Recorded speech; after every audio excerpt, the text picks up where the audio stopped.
ঘুমাই যাইবে তুমি চিরজন্মের মতো,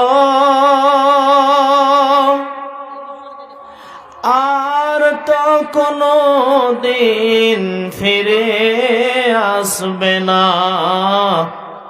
ঘুমাই যাইবে তুমি চিরজন্মের, আর তো কোনো দিন ফিরে আসবে না। সময় আছে তোমার, করো ইবাদত, এ দুনিয়া মুসাফির খানা, আর তো কোনো দিন ফিরে আসবে না, আর তো কোনো দিন ফিরে আসবে না। বারো বারো ডাকিছে এ খবর আসিছে, যেতে হবে কবরে ভুলে যেও না, আর তো কোনো দিন ফিরে আসবে না, আর তো কোনো দিন ফিরে আসবে না। আজরাইল আসিবে তোমাকে না ছাড়িবে, আজরাইল আসিবে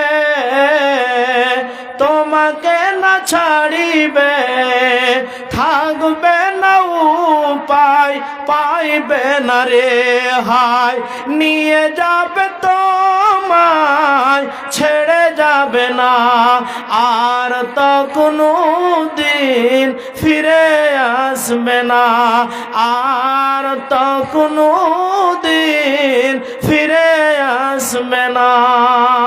যেদিন হবে মরণ ঘর ছুটিবে তখন, বুঝিতে পারিবি কবরের কি জ্বালান, কবরের কি জ্বালান। বলিবে ছেড়ে দাও আর তো করিব না গুনাহ, আর তো কোনো দিন ছেড়ে দেবে না, আর তো কোনো দিন ছেড়ে দেবে না। ঘুমায়ে যাইবে তুমি চিরজন্মের মতো, আর তো কোনো দিন ফিরে আসবে না, আর তো কোনো দিন ফিরে আসবে না। উপস্থিত আজকের সভার যোগ্যতম সভাপতি, উপস্থিত সামনে দিনদার ইমানদার ভাই সকল, পর্দানশীব, সর্বপ্রথম সে মহান রব্বুল আলামিনের প্রশংসা করি, যে মহান রব্বুল আলামিন আমাদেরকে অতি নিয়ামতে পরিপূর্ণতা করে এ ধারায় সৃষ্টি করেছেন, তাই তিনার প্রশংসা করে শেষ করা যাবে না। তাই তিনার দেওয়া ছোট্ট একটি লফজ আমরা পাঠ করতে গেলে তার প্রশংসা করা হয়, তাই একবার অন্তরের সাথে সকলে পড়ুন আলহামদুলিল্লাহ। তিনার পরে পরে আখিরি নবী, নবিকুল শিরোমণি নবী আহম্মদ, নবী মুহাম্মদ মুস্তাফা সাল্লাল্লাহু আলাইহি ওয়াসাল্লামের প্রতি দুরুদ ও সালাম অবতীর্ণ হোক। আল্লাহুম্মা সাল্লি আলাইহি, আল্লাহুম্মা বারিক আলাইহি। ভাইজান, যেনারা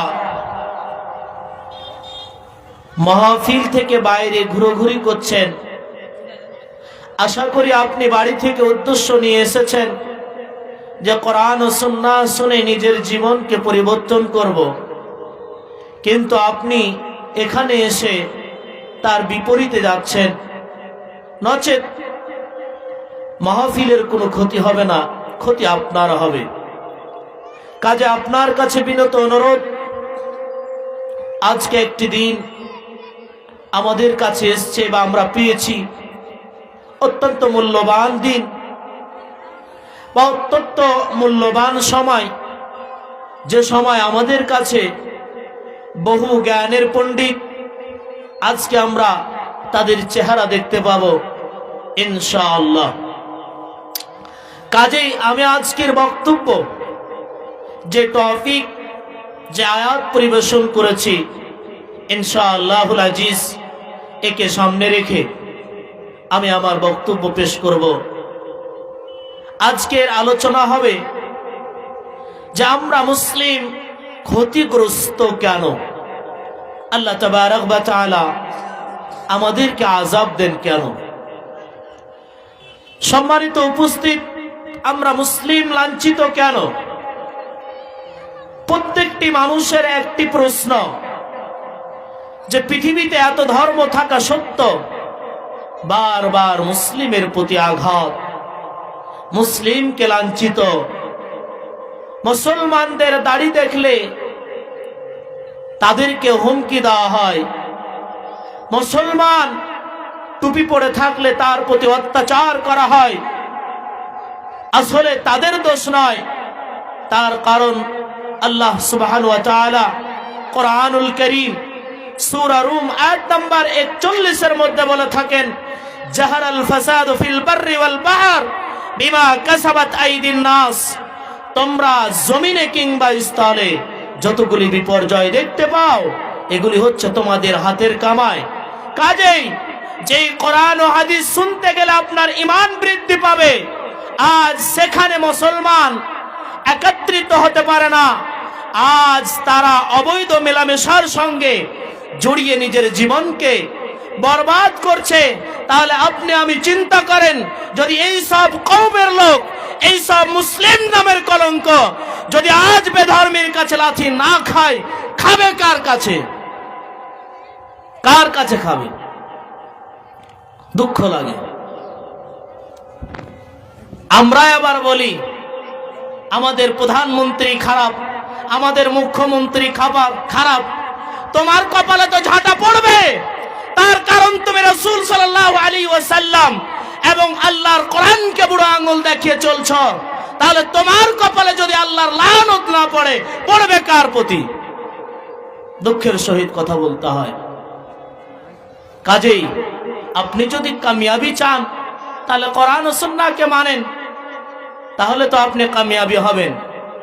কি লাভে আপনি মার্কেটে ঘুরছেন, যেখানে বসতে গেলে আপনার জন্য ফেরেশতা অবতীর্ণ হয়, আপনার জন্য ফেরেশতা দোয়া করতে থাকে, আপনি সেই জায়গায় ছেড়ে আপনি শয়তানের পথকে বেছে নিয়ে আপনি হারাম কাজে লিপ্ত হচ্ছেন। আপনি মুসলিম হিসাবে আপনার লজ্জা করা দরকার, আপনার হায়া থাকা দরকার। যদি আপনি সত্যি মুসলিমের বাচ্চা হয়ে থাকেন, তাহলে আপনি জালসার মাহফিলে বসবেন। আপনি যদি কুলাঙ্কারের বাচ্চা হন, আপনি যদি অমুসলিমের জন্ম হন, তাহলে আপনি মার্কেটে ঘুরবেন। জান, তাহলে মুসলিম আর কাফেরের মধ্যে পার্থক্য করে আপনার আখলাক, আপনার চরিত্র। আজ মুসলিম সমাজের চরিত্র এত নোংরা, যেটা অমুসলিমদের এত হয় না। কাজেই আমি আমার বক্তব্য শুরু করার পূর্বে আপনাকে বিনীত অনুরোধ জানাই, আপনি সময়কে অপচয় না করে কোরআন ও সুন্নাহ থেকে কয়েকটি তথ্য দিয়ে তথ্যবিহীন আলোচনা শুনেন, আপনার জীবনে পরিবর্তন ঘটবে, এটা আমি আশাবাদী। চলুন আল্লাহ তাবারক ওয়া তাআলা বান্দার জন্য কি বলেন। আল্লাহ তাবারক ওয়া তাআলা কোরআনুল কারীম সূরা বাকারা আয়াত নম্বর 155। আমি চেষ্টা করি প্রতিটি মাহফিলে কোরআন ও সুন্নাহ দিয়ে মানুষকে কথা বলার। আজকেও আমি কোরআন ও সুন্নাহ থেকে কথা বলবো ইনশাআল্লাহ। আল্লাহ তাবারক ওয়া তাআলা কোরআনুল কারীমের মধ্যে বলেন, বিসমিল্লাহির রহমানির রহিম।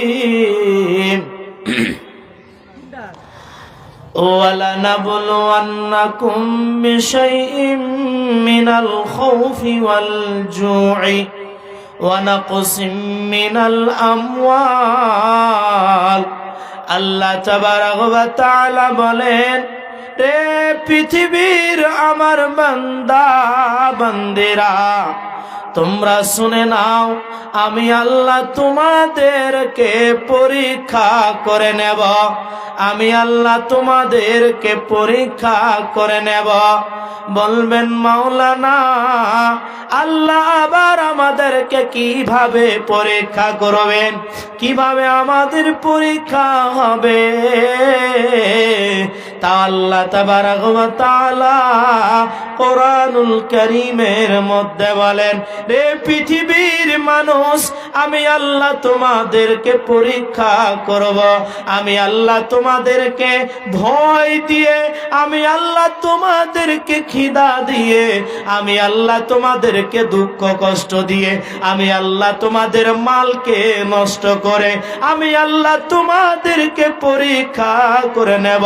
হতভাগারে, শুধু আমাকে আপনাকে নয়, আমাদের পূর্বে যত মানুষ এসেছিল, আমাদের পূর্বে যত নবী পয়গম্বর এসেছিল, আল্লাহ তাবারক ওয়া তাআলা প্রত্যেককে পরীক্ষা করে নিয়েছে, প্রত্যেকের ইমতিহান হয়েছে, প্রত্যেকটা নবী রাসূলকে আল্লাহকে পরীক্ষা দিতে হয়েছে। অতএব মুসলমান, আল্লাহ তাবারক ওয়া তাআলা কোরআনুল কারীমের মধ্যে বলেন, আমি তোমাদেরকে ভয় দ্বারা পরীক্ষা করে নেব। কেমন ভয় দিয়ে আমি আল্লাহ তোমাদেরকে পরীক্ষা করব, এবার আপনাকে বোঝাতে শুরু করে দিলাম। আল্লাহ তাবারক ওয়া তাআলা বলেন, এরে পৃথিবীর মানুষ শুনে নাও, আমি আল্লাহ তোমাদেরকে পরীক্ষা করব কিভাবে? ভয় দিয়ে আমি আল্লাহ তোমাদেরকে পরীক্ষা করব, তোমাদের ঈমানের পরীক্ষা করব। কেমন করে পরীক্ষা করব? যেমন ধরে নেন, এখন আমাদের প্রধানমন্ত্রী আমাদেরকে হুমকি দিচ্ছে, ভারত থেকে মুসলমানকে তাড়িয়ে দিতে হবে, মুসলমানের দাড়িকে ছেটে নিতে হবে, মুসলমানকে জয় শ্রীরাম বলাতে হবে, মুসলমানের প্রতি অত্যাচার করতে হবে। এটা আমার আল্লাহ স্বয়ং বলেন, ওরে আমার বান্দা, তোরা পৃথিবীর কাউকে গালি দিস না, কাউকে অন্যায় বলিস না, আমি আল্লাহ তোমাদেরকে পরীক্ষা করে নেব। আমি আল্লাহ তোমাদেরকে পরীক্ষা করব, তোমাদের ঈমানের পরীক্ষা করব। শুধু তাই নয়, পৃথিবীতে যত রাসূল এসেছে আমি তাদেরকেও পরীক্ষা করেছিলাম। অতএব তোমাদেরকেও আমি আল্লাহ পরীক্ষা করব। কি দিয়ে পরীক্ষা করব? এ মুসলমানের দল, আল্লাহ বলছেন আমি তোমাদেরকে ভয় দিয়ে পরীক্ষা করব। আজকে দেখেন ভারতবর্ষের মাটিতে, আজকে পশ্চিম বাংলার মাটিতে, গোয়ালপুকুরের মাটিতে একটা SIR এর নামে একটি ফরমের জন্য মানুষ এত ছোটাছুটি করছে। আল্লাহ তাবারক ওয়া তাআলা বলেন, রে বান্দা, আমি তোমার ঈমান পরীক্ষা করে নেব। আমি জালেমকে দিয়ে, জালেম বাদশাকে দিয়ে আমি আল্লাহ তোমার পরীক্ষা করে নেব। তোমার ঈমান কোথায় আছে, তোমার ঈমান কতটা আছে, আমি আল্লাহ তা পরীক্ষা করে নেব। এবার বলবেন মাওলানা, কেমন করে পরীক্ষা আল্লাহ নেবে? আজকে দেখো, ভারতের আইন বলে দিয়েছে SIR করতে হবে, ফর্ম জমা করতে হবে, নাম সংশোধন করতে হবে, আপনার আধার লিস্ট, ভোটার লিস্ট ঠিক করতে হবে। এজন্য মানুষ আজকে ছুটাছুটি করে। আপনার কোকরাদাহা বাজারে যান, আপনার দেবীগঞ্জ বাজারে যান, আপনার লোধন মার্কেটে যান, আপনার বিপরীত যান, পার্টি অফিসে যান, যেখানে যান মুসলমান লাইন দিয়ে আছে। এমন সময় আল্লাহর সেই মুয়াজ্জিন মসজিদ থেকে বলে, হাইয়া আলাস সালাহ, হাইয়া আলাল ফালাহ। এসো এসো এসো, তোমরা কামিয়াবির জন্য এসো, এসো এসো এসো, তোমরা নামাজের জন্য এসো, এসো এসো এসো, তোমরা সফলতা অর্জন করার জন্য এসো।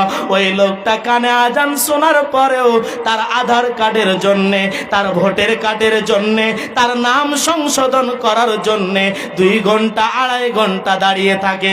ওই লোকটা লোকটাকে যদি বলা হয় ও আমার বাপজান চাচা যান, মুয়াজ্জিন ডেকে দিয়েছে আল্লাহর ইবাদতের জন্য চলেন, লোকটা আপনাকে পাল্টা জবাব দেবে নামাজ পড়া যাবে, কিন্তু নাম ভুল হয়ে গেছে, নামটি আগে সংশোধন করতে হবে। শুনে রেখে দাও, এমন কওমের প্রতি আল্লাহর লানত আসবে, মুসলমানকে উল্টে উল্টে মারবে, মুসলমানের প্রতি অত্যাচার হবে। এটি আমি নয়, আল্লাহ তাবারক ওয়া তাআলা নিজেই বলেন, এরে আমার বান্দা আমি তোমাদের ঈমানকে পরীক্ষা করে নেব। অতএব মুসলমান, আল্লাহ তাবারক ওয়া তাআলা তোমাকে 60 বছরের জিন্দেগি দিয়েছে, 70 বছরের জিন্দেগি দিয়েছে, 45 বছরের জিন্দেগি দিল। এতদিন থেকে তুমি প্রতিদিন জালসায়, প্রতিদিন জুমার খুতবায় শুনতে থাকো ইসলামের বিধিবিধান আছে, নামাজ পড়তে হবে, যাকাত দিতে হবে, ভালো কাজ করতে হবে, এটা আল্লাহর বিধান। আপনি মানলেন না, আপনার দেশের প্রধানমন্ত্রী, আপনার দেশের মুখ্যমন্ত্রী, আপনার দেশের এমএলএ, আপনার গ্রামের মেম্বার প্রধান বলে দিয়েছে আপনার আধার কার্ডটা সংশোধন করতে হবে, নচেত আপনাকে দেশ থেকে বিতাড়িত করে দেবে। এর জন্য আপনি কি পথ খুলে রেখেছেন? কিন্তু যে আল্লাহ বলেন, এরে আমার বান্দা যদি আজকে তুই নামাজ না পড়িস, যদি তুই যাকাত না দিস, যদি তুই হজ না করিস, যদি তুই সিয়াম না পালন করিস, তাহলে তোর জন্য আমি জ্বলন্ত আগুনকে তৈরি করে রেখেছি। অতএব হতভাগা মুসলমান, আপনার দাড়িগুলি পেকে গেল, মাথার কেশগুলি পেকে গেল, আপনার দাঁতগুলি খসে গেল, চামড়াগুলি ঢিল হতে শুরু হয়ে গেল, এরপর আপনার চিন্তা চেতনা মসজিদের দিকে ঢুকছে না, আপনাকে আল্লাহ বলে ভয় হচ্ছে না, আল্লাহকে চিন্তা পারছেন না, আধার কার্ড ভোটার কার্ড নিয়ে আজকে ছোড়াছুড়ি করছো। শুনে রেখে দাও, এটা কারোর পক্ষ থেকে নয়, স্বয়ং আল্লাহর পক্ষ থেকে।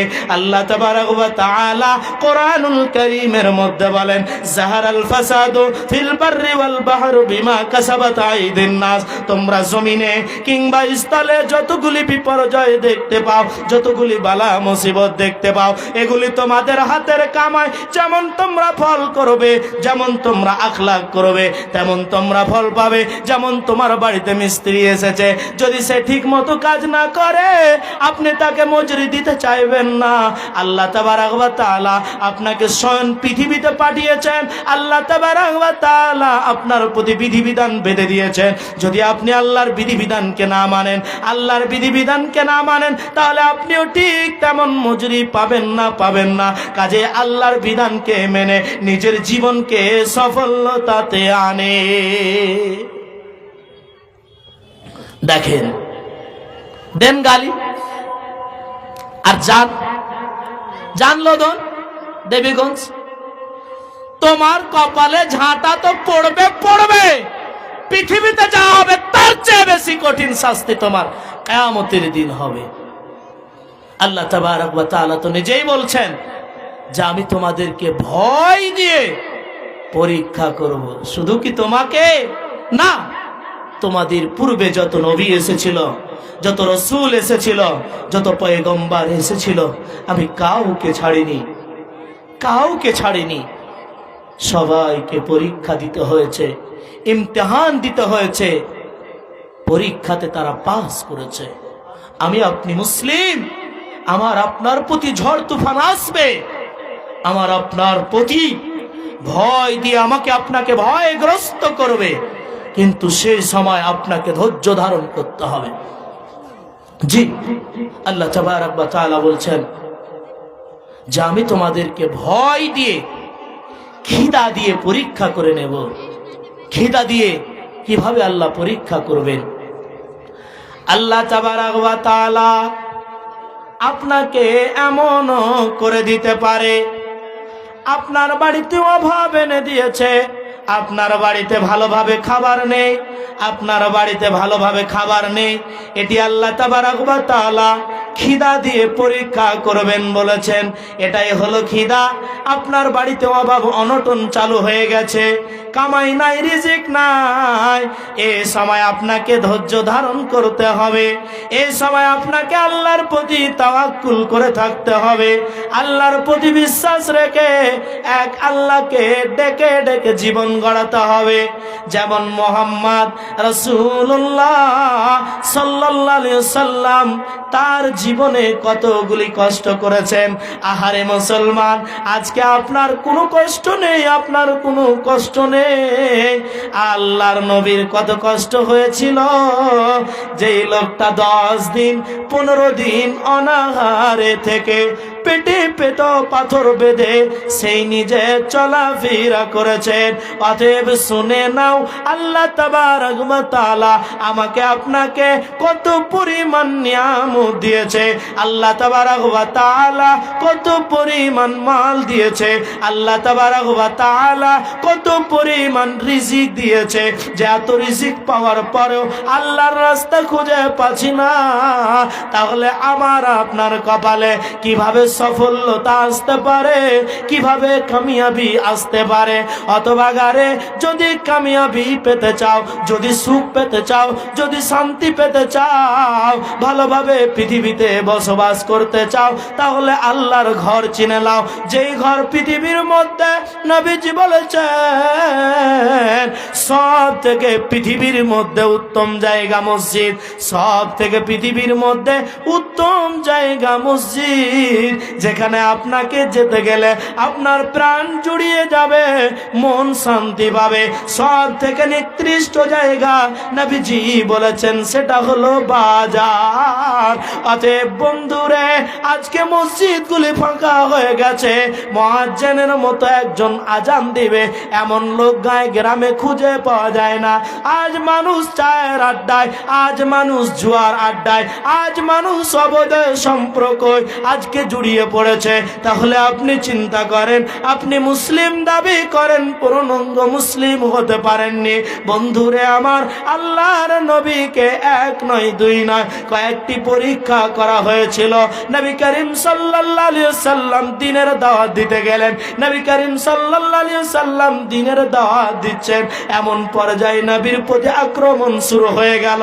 নবীকে এমন জায়গায় পিটতে শুরু করা হলো যে নবী মুহাম্মদুর রাসূলুল্লাহ সাল্লাল্লাহু আলাইহি সাল্লাম দিনের জন্য রক্তকে অতিবাহিত করে দিলে, নিজের মালকে, নিজের জানকে আল্লাহর রাস্তায় সঁপে দিলে। ও মুসলমানের দল, শুধু নবী করিম সাল্লাল্লাহু আলাইহি সাল্লাম উম্মতকে পিছনে ফেলে, উম্মতকে মনে রেখে, উম্মতের ভালাইয়ের জন্য, উম্মতকে সিধা রাস্তা দেখাবার জন্য, উম্মতকে সিধা পথে নিয়ে যাওয়ার জন্য নবী করিম সাল্লাল্লাহু আলাইহি সাল্লাম মার খেলেন। নবী করিম সাল্লাল্লাহু আলাইহি সাল্লামের প্রতি উটের বুড়ি চাপিয়ে দেওয়া হলো একটাই কারণ, সেটা হলো কি? আল্লাহ আল্লাহ বলেছিলেন। অতএব শুনে নাও, যখন নবী করিম সাল্লাল্লাহু আলাইহি সাল্লাম দ্বীনের দাওয়াত দিচ্ছেন, কাফেররা তার প্রতি অত্যাচার শুরু করলো। এমতো অবস্থায় আবু জাহেল তার ভাতিজাকে বলছে, ও ভাতিজা মুহাম্মদ, দিন ইসলামকে ছেড়ে দাও, ইসলামের কালেমা ছেড়ে দাও, আমাদের ধর্ম চলে এসো।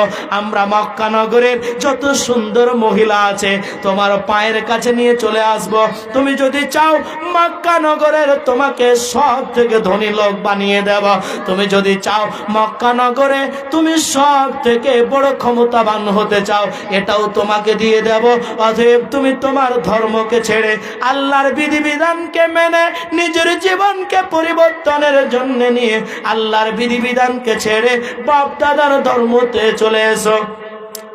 এমন সময় নবীজি বলছেন, ওরে চাচা আবু জাহেল, আল্লাহ তাবারক ওয়া তাআলা আমাকে পৃথিবীতে এক আল্লাহ এই বলে পৃথিবীতে পাঠিয়েছে, আমার জীবন যদিও চলে যায়, আমার গর্দন যদিও চলে যায়, এরপরও ঈমান ছাড়বো না, ছাড়বো না। এ মুসলমান, আজকে যদি আপনাকে বলা হয় যে 2000 টাকা দিব, আমাদের মন্দিরে একটা লাড্ডু দিয়ে দাও, একটা সিজদা দিয়ে দাও, তোমার মতো বেঈমান, তোমার মতো কঠোর মুনাফিক, তোমার মতো নামধারী মুসলিম তার দ্বিধাবোধ হবে না। তার কারণ আমার আপনার ঈমান সেই ঈমান নয় যেই ঈমান সাহাবীদের ছিলেন, যেই ঈমান তাবেঈনদের ছিলেন, সেই ঈমান তো আমাদের নেই।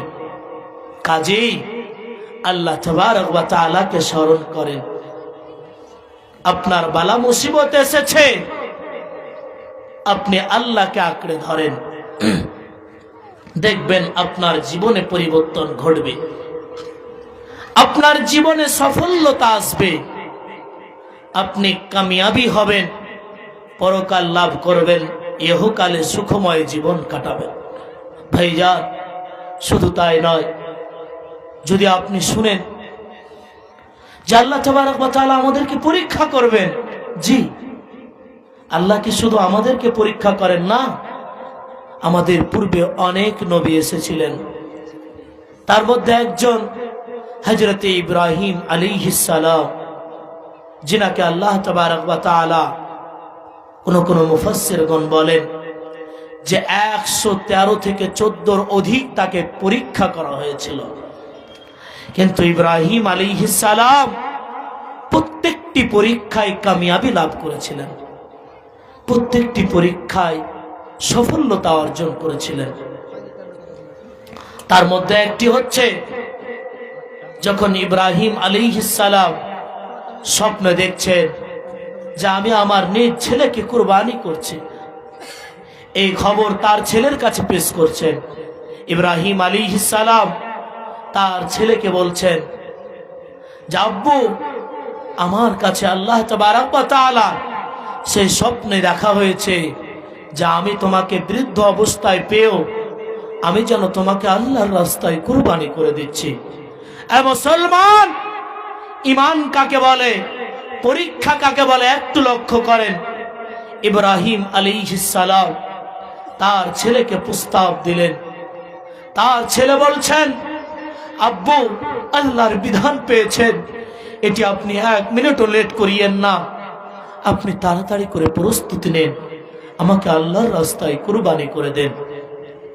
এমতো অবস্থায় ইব্রাহিম আলাইহিস সালাম তার নিজের সন্তানকে আল্লাহর রাস্তায় কুরবানি করতে গিয়েছিলেন। তাহলে আমাকে আপনাকে তো সেই রকম পরীক্ষা করা হয়নি। সামান্য জালেমের দ্বারাতে বলা হয়েছে যে তোমাদের আধার ভোটার লিস্ট যদি তোমরা ঠিক না করো তাহলে তোমাদেরকে দেশ থেকে বিতাড়িত করে দেবে। এজন্য সারা রাত তোমার চোখে ঘুম আসে না, সারা রাত তোমার চিন্তায় ঘুম আসে না। কিন্তু যে ইব্রাহিম আলাইহিস সালামকে এমন পরীক্ষার কথা বলা হলো, ইব্রাহিম আলাইহিস সালাম বৃদ্ধ অবস্থায় সন্তান পেলেন, সে বৃদ্ধ সন্তানকে আল্লাহর রাস্তায় কুরবানি করার হুকুম পেলেন। এমতো অবস্থায় ইব্রাহিম আলাইহিস সালাম বললেন না যে আল্লাহ, আমি তো বৃদ্ধ অবস্থায় একটি সন্তান পেলাম, কি করে আমি আল্লাহর রাস্তায় কুরবানি করব। কিন্তু আল্লাহ তাবারক ওয়া তাআলাকে সাক্ষী রেখে আল্লাহকে সন্তুষ্ট করার জন্য সেই নিজের ছেলেকে কুরবানি করে দিলেন। অথচ সেই ছেলে কুরবানি হলো না। তার মানে আল্লাহ তাবারক ওয়া তাআলা ইব্রাহিম আলাইহিস সালামকে বলছেন, ইব্রাহিম, আমি তোমার ছেলেকে চাইনি, আমি চেয়েছিলাম তোমার তাকওয়া, তোমার হৃদয়। তোমার হৃদয় কি বলে? আমার মুসলমান, আল্লাহ তাবারক ওয়া তাআলা মুসিবত দিচ্ছেন, আল্লাহ তাবারক ওয়া তাআলা জালেমকে দিয়ে সাতাচ্ছেন মুসলিমকে। মুসলিমের দাড়ি নিয়ে লাঞ্ছিত হচ্ছে, মুসলিমের পাঞ্জাবি দেখা হলে মুসলিমের কলার ধরা হচ্ছে। আল্লাহ তাবারক ওয়া তাআলা বলছেন যে এই দিয়ে মানুষকে আমি সংশোধন করার জন্য, মানুষকে সঠিক পথে আনার জন্য চেষ্টা করি। যেমন মায়ের কোলে বাচ্চা যখন অনেক দুষ্টমি করতে শুরু করে, কখনো কখনো মা তার ছেলেকে আদরের মার দেয়, ঠিক তেমন ভাবে আল্লাহ তাবারক ওয়া তাআলা যখন তার বান্দা পাপের সঙ্গে জড়িত হয়ে যায়, যখন তার বান্দা অবৈধ সম্পর্কে জড়িয়ে যায়, যখন তার বান্দা মদ জুয়ায় বেড়ে যায়, তখন আল্লাহ তাবারক ওয়া তাআলা ছোট ছোট আযাব দিয়ে বান্দার ঈমানকে জাগ্রত করার চেষ্টা করে। কিন্তু নচেত আমরা মুসলিম তা বুঝতে পারি না, আমরা মুসলিম তা বুঝতে পারি না। আমাদের প্রতি যখন মুসিবত আসে, আমরা এমএলএ এমপি আমাদের গ্রাম পঞ্চায়েত সমিতি মেম্বারের কাছে কাগজ নিয়ে দৌড়িয়ে বেড়াই, কিন্তু ওই সময় কেউ ধৈর্য ধারণ করে আল্লাহর ঘরে ঢুকে দুই হাত তুলে বলে না, আল্লাহ আমাদের সংশোধন তুমি ছাড়া কেউ করতে পারবে না, তুমি আমাদের সংশোধন করে দাও। এই কথা কেউ বলতে পারে না, কেউ বলে না। তাহলে চিন্তা করেন যে তাদের ঈমান কেমন ছিল, যে তাদেরকে পরীক্ষা করা হয়েছিল, আমাদেরকেও পরীক্ষা করা হয়। আজকে ভারতে এত মুসলিম থাকা সত্ত্বেও আমরা আমাদের মসজিদ, আমাদের মাদ্রাসা, আমাদের বাড়ি, আমাদের ঘর, আমাদের সঞ্চয় কিছু রাখতে পারি না। কেন ভাইজান?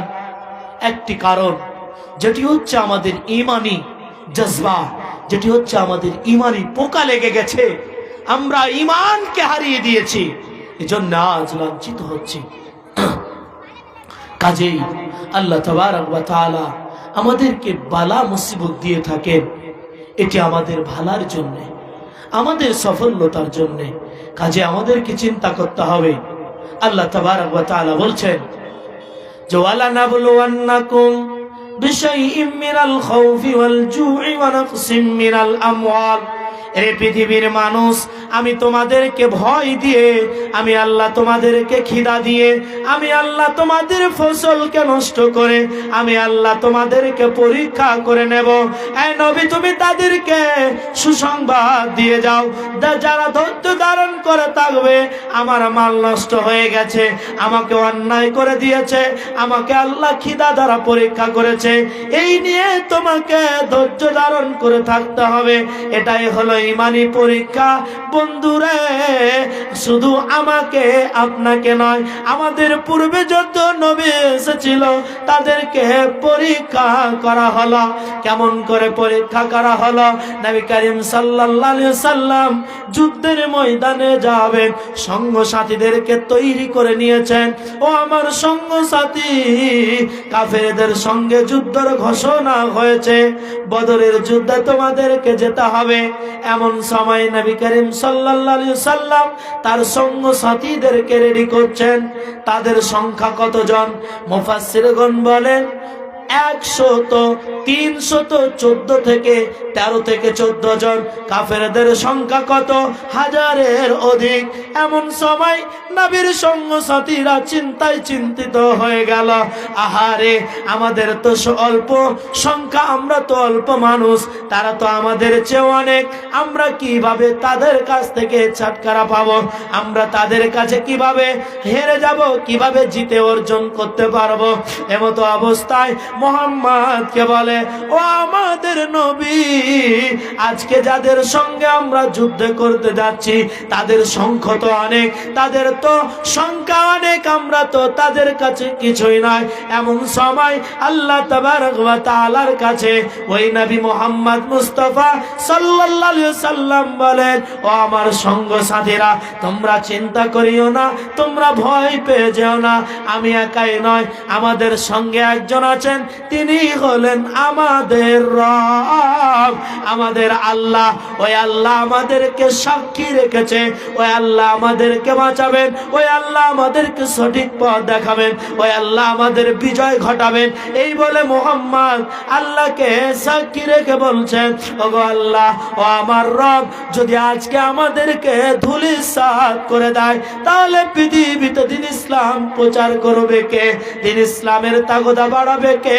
এই বলে আল্লাহ তাবারক ওয়া তাআলা মুহাম্মাদের দোয়া কবুল করে মুহাম্মদ কাফেরদেরকে হারিয়ে মুসলিমদের বিজয় হয়েছিল। অতএব মুসলমান আমাদের প্রতি অমুসলিমরা অত্যাচার করে, আমাদেরকে তাকওয়া দেখাতে চায়, তাদের সংখ্যা বেশি, তাদের কাছে যন্ত্রণা বেশি, কিন্তু যদি আমাদের ঈমান থাকে, কোন মায়ের বেটা আমাদের দিকে বুড়ো আঙুল দেখাতে পারবে না, আমাদেরকে লোক দেখাতে পারবে না। তার কারণ আমাদের ঈমানি কমজোরির কারণে আজ আমরা লাঞ্ছিত হয়ে গেছি।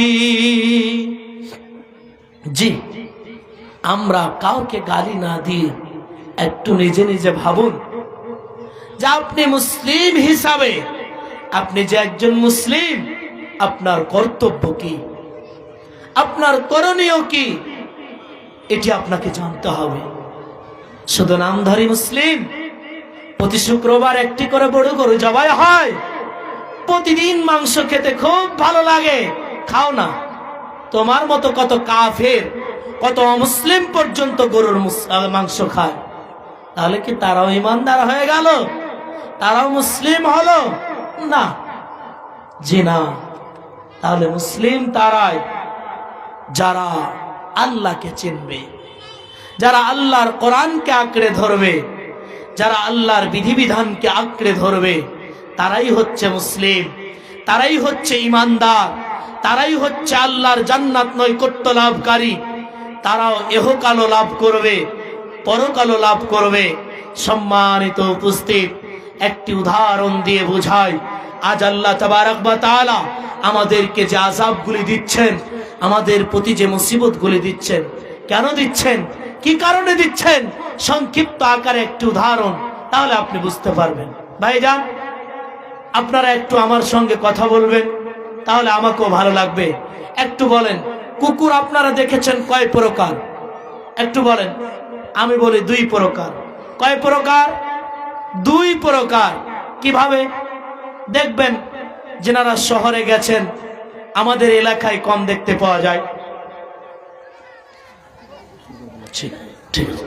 তো আমাদের এলাকায় দেখতে পায়, কি দেখতে পায়? যে একগুলি কুকুর থাকে যারা আমার আপনার কানটাতে থাকে, আর একটা কুকুরকে দেখবেন স্করপিওতে ঘুরে। আছে না নাই? অনেক মালিককে দেখবেন কুকুরকে স্করপিওতে করে ঘোরায়। তাহলে ও কুকুর আপনার বাড়ির কানটায় যেটা থাকে সেটাও কুকুর, কিন্তু সেই কুকুর স্করপিওতে চড়ে ঘুরে কেন? তাকে টাকা দিয়ে কিনেছে, মালিক যেটা বলবে সেটা শুনবে, সেই জন্যে কুকুর কি করছে? স্করপিওতে ঘুরছে। আর আপনার বাড়ির কুকুর, আপনার বাড়িতে বিয়ে হয়েছে, হাড্ডি জুঠা ভাত যা আছে খেলো, বাচ্চারা তাকে তাড়া দিল, এমতো অবস্থায় পরবর্তীতে সে আসলো। ঠিক মুসলিম সমাজ তেমন হয়েছে। আজ মুসলিম আল্লাহর ঘর ছেড়ে দিয়েছে, আল্লাহকে ছেড়ে দিয়েছে, ওই আপনার বাড়ির কান্টার কুকুরের মতো লাঞ্ছিত হচ্ছে, কুকুরের মতো যেখানেই যাচ্ছে লাথি খাচ্ছে। ব্যাঙ্গালোরের দিকে তাকিয়ে দেখেন, উড়িষ্যার দিকে তাকিয়ে দেখেন, ঝাড়খণ্ডের মাটিতে তাকিয়ে দেখেন, যেখানেই তাকান মুসলিম লাঞ্ছিত, মুসলিম মার খাচ্ছে। একটাই কারণ, আল্লাহর ঘর ছেড়ে দেওয়ার কারণে। দেখেন, পার্থক্য আপনি নিজেই করবেন। সেই কুকুরের মালিক আছে, কুকুরকে স্করপিওতে ঘুরায়। আপনার বাড়ির কান্টার কুকুর দেখতে পাবেন, রাত্রিবেলা হলে প্রতিদিন ক্যাঁ ক্যাঁ করে, লাথি খায়, সেই কুকুর আবার ফিরে আসে। ঠিক তেমনি আপনার হাল হয়েছে। আল্লাহর ঘর ছেড়ে দিয়েছেন, অমুসলিমের জুতা খেতে খেতে আপনার জীবন বরবাদ হয়ে যাচ্ছে। বলতে গেলে কষ্ট পাবেন, কিন্তু বাস্তবায়ন কথা বলছি। আল্লাহর বিধিবিধানকে আঁকড়ে ধরেন। রাসূলুল্লাহ সাল্লাল্লাহু আলাইহি সাল্লাম বলছেন, কিতাব, আল্লাহর কিতাব এবং রাসূলুল্লাহ সাল্লাল্লাহু আলাইহি সাল্লামের সুন্নাতকে আঁকড়ে ধরো। কোনদিন তোমরা পথভ্রষ্ট তো দূরের কথা, তোমাদেরকে কেউ আঙুল দেখাতো দূরের কথা, কেউ চোখ গরমে কথা বলতে পারবে। তাহলে তুমি নিজের পায়ে কুড়োল মারো, অন্যের দোষ দিতে যাও, তোমাকে লাঞ্ছিত হওয়া দরকার। তুমি মুসলিম, তুমি তো কাফেরের চেয়েও নিকৃষ্ট। তুমি টাকলুর নেচে পিন পড়ো, তোমার চুলের কাটিং দেখতে গেলে মনে হয় তুমি ইহুদির ছেলে, তোমার চলাফেরা দেখতে গেলে মনে হয় তুমি অমুসলিমের ঘরে জন্মগ্রহণ করেছো। তোমার স্ত্রী বাজার করতে যায়, তোমার মেয়ে আজকে জালসাইজ অবস্থায় এসেছে, তোমার মেয়ে মনে হয় আজকে সে নিজের স্বামীর সঙ্গে বাসর ঘর করতে এসেছে, এমন পর্যায়ে তোমার স্ত্রী এসেছে। নচেত তাহলে আপনি চিন্তা করেন যে আপনি যদি মার না খান, আপনার প্রতি যদি আক্রমণ না হয়, আপনাকে যদি লাঞ্ছিত না করা হয়, তাহলে করা হবে কাকে? দেন গালি, করা লাগছে। তখন আল্লাহকে বলি, আল্লাহ পৃথিবীতে কাউকে পায় না, আমাদের ফসল নষ্ট করে। তোর কপালে ঝাঁটা, তার কারণ তুই তো আল্লাহকে ছেড়ে দিয়েছিস। দুঃখ লাগে, কথা বলতে গেলে অনেক বলতে পারবো, কিন্তু সময় খুব সংক্ষিপ্ত। কাজেই আজকে আমি আপনাকে যেটা বোঝাতে চাই যে আল্লাহর আযাব থেকে যদি বাঁচতে চান, আল্লাহকে আঁকড়ে ধরেন, জীবনকে পরিবর্তন করেন, ছেড়ে দেন, দুনিয়ার মহব্বতকে ত্যাগ করে দেন। নবী করিম সাল্লাল্লাহু আলাইহি সাল্লাম বলছেন, তোমরা দুনিয়াকে প্রাধান্য দিও না, দুনিয়াকে প্রাধান্য দিও না। এই দুনিয়া কেউ থাকতে আসেনি, কেউ থাকবে না বাপজান। আমি আপনি এসেছি, এই মাটির দেহ আপনাকে আমাকে কবরে রেখে শুভ বিদায় জানিয়ে দেবে। এমন পর্যায়ে কবরে রাখতে না রাখতে আপনার ছেলে, আপনার মেয়ে, আপনার প্রতিবেশী, আপনার আত্মীয় স্বজন সবাই আপনাকে ভুলে যাবে, কেউ মনে রাখবে না। আপনার ছেলে বাড়ি এসে বলবে, বড় ভাই জমিটা ওটা আমাকে দে, মেয়েরা বলবে আমার জমির ভাগ দে। এই বলে তোমাকে ভুলে যে তারা আবার দুনিয়াকে প্রাধান্য দেবে। কাজে আপনি আমলে পরিপূর্ণ করে আপনার নিজের জীবনকে পরিবর্তনে এনে নিজের জন্য কিছু করে যান, নিজের জন্য কিছু করে যান। দুঃখ লাগে, পরিবর্তনের কথা শুধু নামাজ নয়, শুধু হজ নয়, আল্লাহর রাস্তায় জান দিয়ে, মাল দিয়ে দিন ইসলামের হিফাজত করেন। আল্লাহ তাবারক ওয়া তাআলা কোরআনুল কারীমের মধ্যে বলেন যে আমার বান্দা, আমি তোমাদেরকে যা রিজিক দিয়েছি তা হতে আমার রাস্তায় ব্যয় করো, তা হতে আমার রাস্তায় খরচ করো, তা হতে তোমরা ভক্ষণ করো, তা হতে আমার রাস্তায় আমার রাস্তায় বিলিয়ে দাও। তার মানে আজকে আপনি একটি সুযোগ পেয়েছেন যে আল্লাহর ঘরে, আল্লাহর ঘরের জন্যে, আল্লাহকে সন্তুষ্ট করার জন্যে মসজিদ নির্মাণ করার উদ্দেশ্য আজকে কিছু টাকা দেব, কিছু দেব, এই নিয়তে আজকে এসেছেন। আমি যদিও অনেক সময় নেব না, কেন আমার পরবর্তীতে তিনজন যোগ্য একজনকে হাদিসের কলকুটার বলা হয়েছে। শায়েখ জানেন, খুব বড় মাপের আলেম, যিনি আমার পরে আসবেন। পশ্চিম বাংলার মধ্যে তিনার মতো মনে হয় হাদিস কারো মুখস্থ নেই, এত হাদিস তিনার আছে। ঠোঁটের কাছে তিনি হাদিসকে মুখস্থ করে রাখেন, প্রত্যেকটি কথা পয়েন্টে পয়েন্টে বলবে। আমার পরে আপনাদের কাছে আসবে, তার কথা আপনারা মূল্যবান দিয়ে শুনবেন। কাজেই আপনি যদি চান এই মসজিদকে রক্ষা করতে, আজ ভারতের দিকে তাকিয়ে দেখেন, অমুসলিমেরা, কাফিরেরা মসজিদ ভাঙার জন্যে কত পথ অবলম্বন করছে, মুসলিমের সম্পদকে ভক্ষণ করার জন্য কতগুলি সিস্টেম, কতগুলি পয়েন্ট চালু করেছে। আমরা মুসলিম জান দিয়ে হোক, মাল দিয়ে হোক, যেই করে হোক, আমরা আল্লাহর ঘরকে সঞ্চয় রাখবো। আমরা জীবিত থাকতে আমাদের ঘর চলে যাবে, এটা আমরা করতে দেব না। এই বলে আল্লাহর ভয় নিয়ে কে এমন আছেন আল্লাহর ঘরের জন্য আমি বেশি চাইব না, আল্লাহর রাস্তায় 1000 করে 5টা মানুষ এই মসজিদের জন্য আল্লাহর ভয় নিয়ে যে আমরা মসজিদ নির্মাণ করব। নবী করিম সাল্লাল্লাহু আলাইহি সাল্লামের একটি হাদিস, নবী করিম সাল্লাল্লাহু আলাইহি সাল্লাম বলছেন যে কেউ যদি মসজিদ নির্মাণ করে, আল্লাহ তাবারক ওয়া তাআলা তার জন্য জান্নাতে ঘর নির্মাণ। তাহলে আপনি যদি একটি ইট দান করে যান, এটি আপনার জন্য কিয়ামতের দিন একটি ঘর নির্মাণ হবে, জান্নাতে আপনার জন্য একটি ঘর নির্মাণ হবে।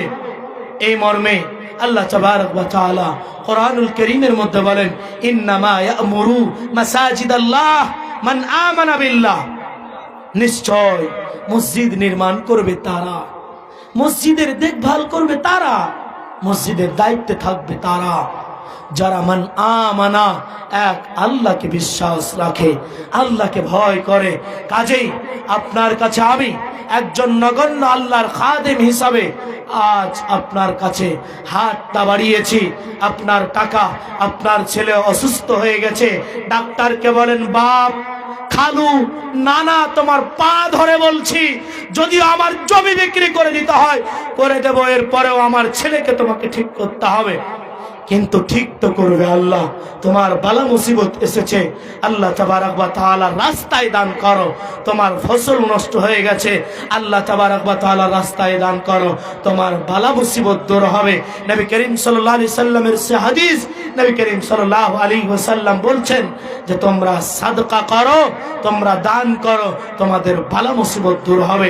কাজেই আল্লাহর ঘরের জন্য আপনি যদি আজকে 1000 টাকা দেন, হতে পারে আপনার কালকে একটি অ্যাক্সিডেন্টে দুর্ঘটনা ঘটতে পারত, কিন্তু সেই দানের বিনিময় আপনার লক্ষ টাকার জীবন বেঁচে যেতে পারে।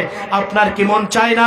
কতজন কবরবাসী হয়ে গেছে, আপনিও কবরবাসী হয়ে যাবেন, আপনিও মারা যাবেন, আপনার ছেলে মেয়েও ভুলে যাবে। যেমন আপনার সম্পত্তি আপনার বাবার ছিল, আপনার বাবা মারা গেছে, আপনার কাছে আছে, আপনার দাদার সম্পত্তি আপনার বাবার কাছে ছিল, আপনার বাবার সম্পত্তি আপনার কাছে আছে, আপনি মারা যাবেন, ঠিক তেমনি আপনার সম্পত্তি আপনার ছেলে মেয়ে নেবে। কাজে আপনার কাছে সময় আছে, আপনি আপনার আল্লাহর রাস্তায় আজকে দান করেন। আসেন, বেশি না পারবেন 1000 করে। একজন ছোট বাচ্চা 50 টাকা দিয়েছে, জানেন আল্লাহ কি উদ্দেশ্য, কি নিয়তে দান করেছে? আল্লাহুম্মা সাল্লি আলাইহি, আল্লাহুম্মা বারিক আলাইহি। জি বলতে অনেক মন চাইছে, কিন্তু মসজিদের জালসা, আমি বেশি সময়কে দীর্ঘায়িত না করে আপনাদের কাছে কয়েক মিনিট হাত বাড়িয়েছি। আল্লাহর ওয়াস্তে আপনি আমাকে মুসাফির মনে করেন তাও, একজন গুনাহগার মনে করেন তাও, এরপরও আপনি দেন। আপনার জন্য খালেস অন্তরে আল্লাহর কাছে আমি কানিত মিনতি করে দোয়া করব।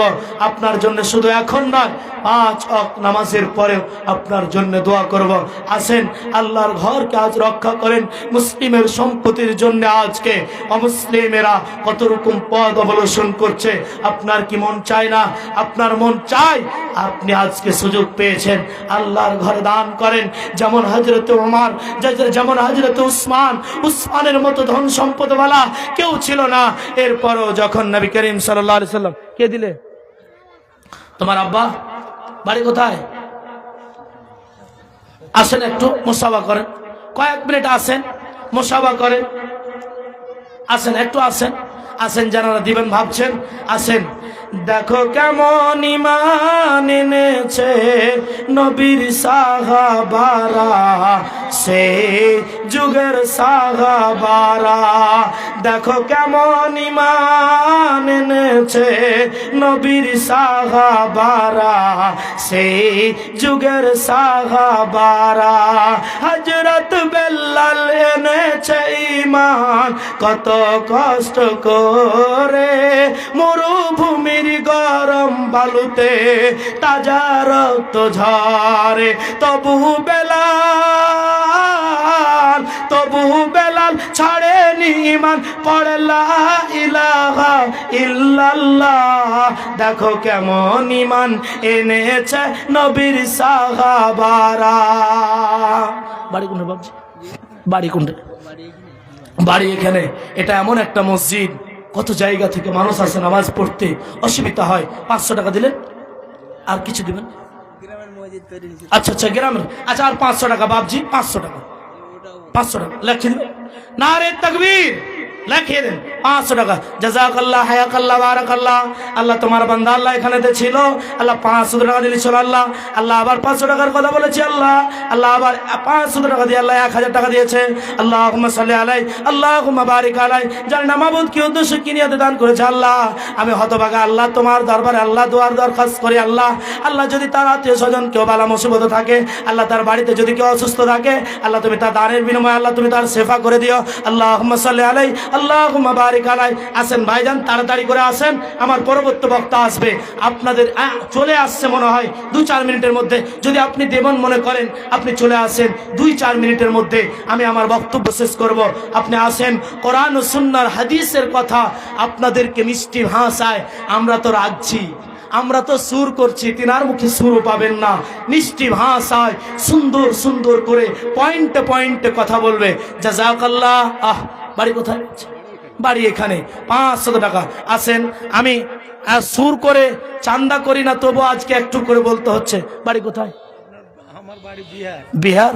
তার কিছু দিবেন না? কুটুম বাড়ি এসছেন নাকি? আচ্ছা আচ্ছা, তার কিছু, আর 100 টাকা দেন, বেশি, আর 100 টাকা দেন, আর 100 টাকা। আপনার বাড়ি এখানে, আর বেশি না দেবেন, 500 টাকা দেন, মসজিদের জন্য, আমার জন্য নয়। দিবেন? দেন। আরো দিবেন নাকি? 500 টাকা, 500 টাকা লিখে দেন। জাযাকাল্লাহ, হায়াকাল্লাহ, বারাকাল্লাহ। 1000। আল্লাহ একজন ব্যক্তি আল্লাহ 600 টাকা দিয়েছে। আল্লাহ, আল্লাহ জানি না আল্লাহ, আমি তোমার মতো একজন হতভাগার বান্দা হাতে আল্লাহ, আল্লাহ কতজন দান দিয়ে যাচ্ছে। কে দিলে? মনসুর মৌলভী একটু সালাম দিতে হতো, তাহলে তো হবে নাই। আচ্ছা আচ্ছা, তো যাই হোক মনসুর মৌলভী 1000 টাকা দিয়েছে। আল্লাহুম্মা সাল্লি আলাইহি আল্লাহুম্মা বারিক আলাইহি। আসেন কয়েক মিনিট, আমার বক্তা চলে এসেছে, যদিও তার সামনে কথা বলতে নিজকে একটা লজ্জাবোধ মনে হয়, এরপরেও তার ছাত্র হিসাবে আপনাদের সামনে আজকে হাত পেতিয়েছি। দেখেন কতজন হাজার হাজার করে দিয়েছেন। বেশি না পারবেন, আপনার সঙ্গে জোড়াজড়ি নেই, এটি মসজিদ। আপনাকে বলবো না, আপনাকে গানের সুরে গান বলে আপনার কাছে চাঁদা নেব না। আপনাকে চাই আল্লাহর প্রতি বিশ্বাস রেখে, মমিন তো তারাই আল্লাহর কোরআন। দেখেন নামগ্রাম থেকে এসে 200 টাকা আর দিবেন না, আরে 100 টাকা দেন। আচ্ছা ঠিক আছে, জাযাকাল্লাহ, হায়াকাল্লাহ, বারাকাল্লাহ। একটু দানটা আসতে, হ্যাঁ শেষ করতে বলা হচ্ছে, তবু আপনার যদি মন চায় একটু দেন। 2 মিনিট, আমি আর বেশি সময় নেব না, যদিও আমার হাতে কয়েকজন দিয়েছেন। আসেন বাপজি, ভাইজান, আজকে আপনি সুযোগ পেয়েছেন। আল্লাহ তাবারক ওয়া তাআলার সে আয়াতকে মনে রাখেন। আল্লাহ তাবারক ওয়া তাআলা বলছেন, আর দিবেন না, আর 100 টাকা দেন, আরে 100 টাকা দেন। কত টাকা কোন মনে চলে গেছে, একদিন হাট করতে গেলে 200 টাকা খতম হচ্ছে। দেন, আরে 100 টাকা দেন। দিবেন না, পরে দিবেন, পরে দিবেন। ধান কিছু ভুট্টা দিবেন না। 1000 টাকা। নারে তাকবীর, আল্লাহু আকবার, জাযাকাল্লাহ, হায়াকাল্লাহ। আল্লাহ তোমার বান্দা, আল্লাহ 1000 করে। আল্লাহ কতজন আসসালামু আলাইকুম, কত দিলেন? আর দিবেন না, আর 500 টাকা পরে দিবেন, 1 মাস পর দিবেন, লিখে দেন। দেন, দিবেন না? যাই হোক 500 টাকা দিয়েছে। আল্লাহুম্মা সাল্লি আলাইহি। আরো কত একজন 500, আর 100 টাকা দাও। কোনটা থেকে এসছো? আর 100 টাকা দাও, বেশি না পারবে। 50 টাকা দেখে তোমাকে একটু কম করা গেল, 100 টাকা দাও। নারে তাকবীর, আল্লাহুম্মা সাল্লি আলাইহি আল্লাহুম্মা বারিক আলাইহি। আমরা এখন আমাদের যে আমার পূর্ববর্তী যিনি আসবেন, শুধু আপনাদেরকে কোরআন ও হাদিস থেকে কত দিলেন? 1000 আর 500 পরে দিবেন, পরে দিবেন, 1 মাস পরে দিবেন। নারে তাকবীর, লিখে দিন, লিখে দেন। 1500 টাকা। আল্লাহুম্মা সাল্লি আলাইহি। আর কি কেউ নেই? হযরত ওমরের মতো, হযরত আবু বকরের মতো, হযরত উসমানের মতো, যাদেরকে দান করার কথা বললে আল্লাহ রাসূল সাল্লাল্লাহু আলাইহি সাল্লামের কাছে এসে বলতেন যে আপনার জন্য আল্লাহুম্মা সাল্লি আলাইহি। দেখেন, তার পোতা মনে করে হোক, ছেলে মনে করে হোক, তার হাতে দান দিয়েছেন। আর 500 টাকা লিখে দেন। 1000 টাকার বাড়ি চলছে, 500 টাকা লিখে দেন। নারে তাকবীর, আল্লাহ। 1 মাস পর দিবেন, না যান, 1 মাস পর দিবেন মসজিদের জন্য। নারে তাকবীর, 1 মাস পরে দিবেন, অসুবিধা নাই।